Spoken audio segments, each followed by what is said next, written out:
Okay, let's go ahead and conclude our Chapter 8 lecture. We left off talking about a notes receivable account, how a note receivable can be used to replace accounts receivable when a client does not pay their debt by the due date. So on May 1st, Brentwood Company wrote a promissory note to the Wilma Company because the Brent Company did not pay their debt on time. So the Wilma Company recognized the receivable for $1,000. They're going to credit accounts receivable. Now, the note is for $1,000. The note becomes due in 2 months. There is an 8% annual interest rate. So the question that was posed in our last lecture was, what is the amount of interest that's going to be due on this note when it matures at the end of the 2 month time period? All right. So when we look at a notes receivable, we will answer that question in a few minutes. They can also be valued at their net realizable cash value, meaning that even with a note may have an allowance account similar to account receivable, because also a note is stronger than accounts receivable from the standpoint of you have a signed promissory note from the customer. There's still a chance, even with the notes receivable, that their client is not going to pay their debt as the debt becomes due. So just like account receivable, a note receiver can also have an allowance for doubtful account. Okay, so the notes may be held to their maturity date, meaning that's the date that the note actually becomes due, or sometimes a note can be sold and converted to cash, just like we discussed earlier how we can factor receivables. We can do the same thing with a note as well. Okay, so when a note has been honored, that means the note has been paid in full on its maturity date. If a note has been dishonored, that means that note was not paid in full at maturity, and that dishonored receivable is no longer negotiable. That means that the person who signed the note forfeited on their obligation, and the person who the funds are owed to may decide to take that person to court to receive the amount that is owed to them. Okay? So we'll go through a few transactions showing the honor of notes receivable and how to record these types of transactions. We have the Water Company lends Higley Inc. $10,000 on June 1st, accepting a 5-month 9% interest note. If Water presents the note to Higley Company on November 1st, this will be the transaction. They're going to debit cash for $10,375. So this is the amount of interest that's going to be earned on this note because it is a 5-month note. Remember that interest equals principal times rate times time. 10,000 times 9% times 5 months out of 12, because from June 1st to November 1st, use your fingers. You ready? June, July, August, September, October is a 5-month period. They will debit cash, credit notes receivable, recognize interest revenue for $375. Now, interest has to be accrued. So we're saying, what if September 30th is the end of their accounting period? If that's the case, we must show the amount of interest that has accrued on the note by the end of the accounting period. From June 1st until September 30th is a 4-month time period. The amount of interest that's going to accrue is going to be $75 per month. 75 times 4 equals $3,000. The other $75 is going to be recognized in the next accounting period. So we're saying here, and this really should say September 30th instead of September 1st. You got June, July, August, September. So by September 30th, the end of the accounting period, again, just to say September 30th after first, they would debit interest receivable for $300 and credit interest revenue. This is again showing the interest that has accrued on the note by the end of the current accounting period. The other interest for the month of October, it'll be recognized in the upcoming accounting period. Okay, so when the note becomes due in this situation, again, they'll debit cash, credit notes receivable, and the credit interest receivable for $300, and then the interest revenue, that was the interest earned for the month of October, which was the first month of the new accounting period. So you will have this type of transaction if the note is going to accrue over two different accounting periods. So the first 4 months was in one accounting period, the last month is taking place in a second accounting period. Okay? Managing your receivables, a 5-step approach to how to manage your receivables. Step 1, determine to whom to extend credit. So typically we run a person's credit report, or if it's a company, they have what's called a Dun & Bradstreet number, which allows you to see the credit for that particular company to see if they're going to be credit worthy. Step 2, establish a payment period, or payment due every 15 days, every 30 days, every 45 days. But establish a payment period for your client. Step 3, monitor collections.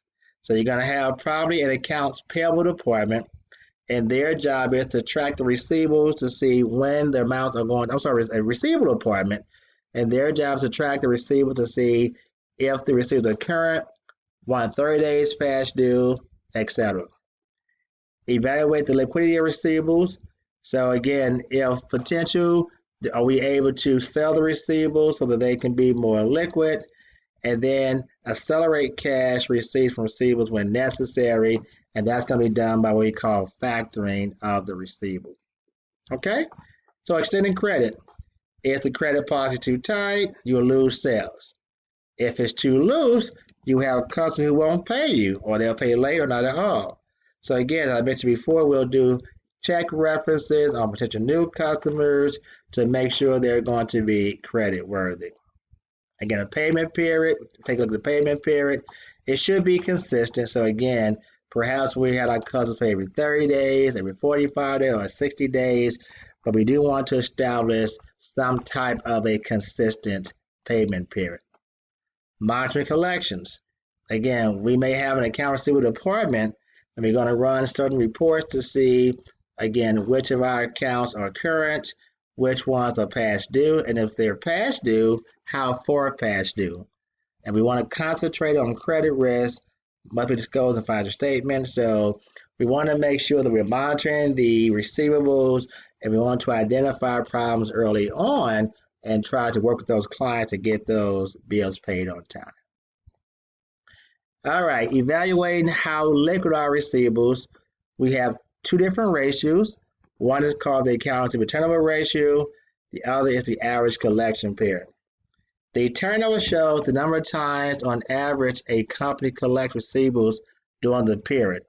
So we're saying within a year, on average, we collect receivables 9 times a year, 10 times a year, etc. So we'll look at the number of times that we collect within a period, because depending upon the number of times we collect in a year or within a period, that's going to determine your average collection period, which is the number of days on average it takes to collect from our different customers. Now, we'll use these two ratios to assess the effectiveness of our credit collection policies. So if our collection says our terms are net 30, then the average collection period should be 30 days. If our terms are net 45, then 45 days should be the average collection period. So we're going to look at these ratios to see if our clients are paying us according to the terms of our collection period. All right. For example, we have Nike, we have Skechers, and we have the industry average. Let's begin with Nike. We're showing the numbers for 2013 and for 2014.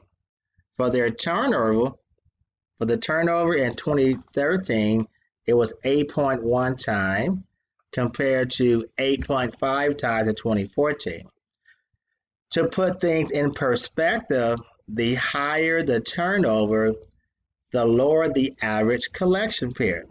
So if you compare Nike against Skechers or the industry, we can see that Nike collects fewer times a year than Skechers or the industry as a whole, resulting in the industry and Skechers having a lesser collection period on average than Nike. So for Nike, it took them 45 days on average to collect for their customers in 2013. That was reduced slightly to 42.9 days in 2014, compared to 38 days for Skechers and about 30 days on average for the industry as a whole. So this 45 days, 42.9 days for Nike. Is that a good collection period? Well, it depends upon their average collection terms. If their collection term says net 45, then the answer is yes, because their clients are paying them within the average collection period. But if their collection period is, say, net 30 days, then the answer is no, because then the clients are paying an average of 15 to 13 days late if their average collection period is going to be net 30. So to really look at these ratios, we do compare them against other companies, but we should also know what are their credit policies to do a real fair assessment. Okay? Accelerate our cash receipts. 3 reasons for the sale of receivables. Size. So if we have a lot of receivables coming from distant customers, we may sell receivables because they may only be our only cash source. So if we have enough receivables to sell, and then billing and collection are often time-consuming and costly. So sometimes, depending on the size of the company, we may not even have our own separate account receivable department. And so it may be better to sell our receivables, although we must pay a factoring fee. But you compare the factoring fee to not perhaps having a department, it might make more sense to sell the receivables and receive the funds rather than having an actual collection department. Okay? So again, to put it all into a format, into a graph, again, determine who to extend credit to, determine what's going to be the average payment period, monitor collections, keeping track of who owes what, evaluate the liquidity, cash against uncollected receivables, and then accelerate cash received from receivables by selling a portion of your receivables. Okay? So we'll look at one last analysis, and that will conclude our Chapter 8 discussion.